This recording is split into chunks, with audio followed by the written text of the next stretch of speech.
Everybody is always looking for a hero, something, some cause, some person, some idea to somehow represent themselves. Yet we never look at how screwed up that is. And if you need a hero, you've got to have a villain. When we see the world in this black and white way, we miss so much of the actual experience of things. When we look at different people we idolize, when we look up to or guide us, and that's okay. There's nothing wrong with it. There's nothing wrong with seeing somebody and having them, say some valuable things. But when we follow, we put ourselves in such an odd dynamic. We start following, we start worshiping, we start, looking at things which are dependent upon them rather than our experience and choice, and perhaps what we do. Man, when it comes down to things like politicians or, somebody who leads whatever cause that you're into, and you look at them without choice, you stop thinking for yourself.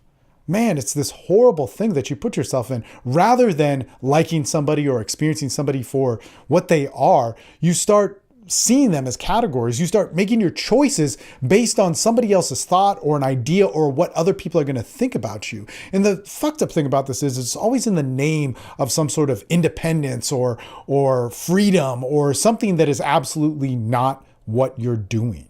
And the type of mentality that falls into this, type of worship or hero worship or searching for this, man, and it's easy to do. We've all fallen into it. But that type of mentality that falls into it always goes around the same thing. And it doesn't matter what you are. It doesn't matter if you're into Greenpeace. It doesn't matter that you're into men's rights, hardcore feminism, if you're into the NRA, if you're into some sort of political movement or whatever the hell it is, man.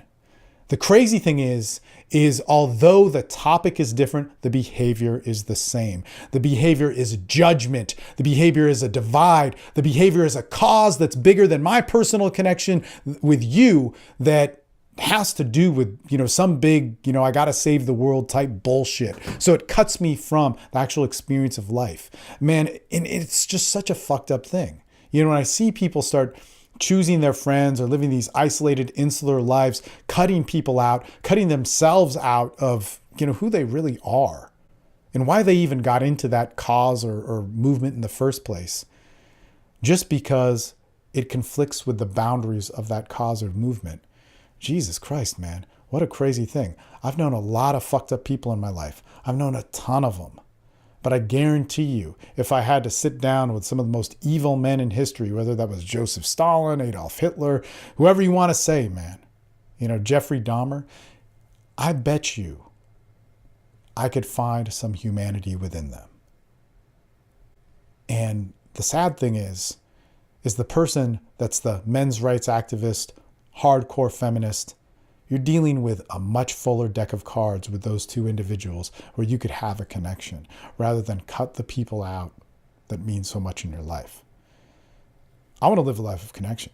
I want to live a life of well-roundedness. I want to live a life where the ordinary is something that is, man, looked well upon. Your life, your morals, your choices, your decisions aren't somebody else's to make.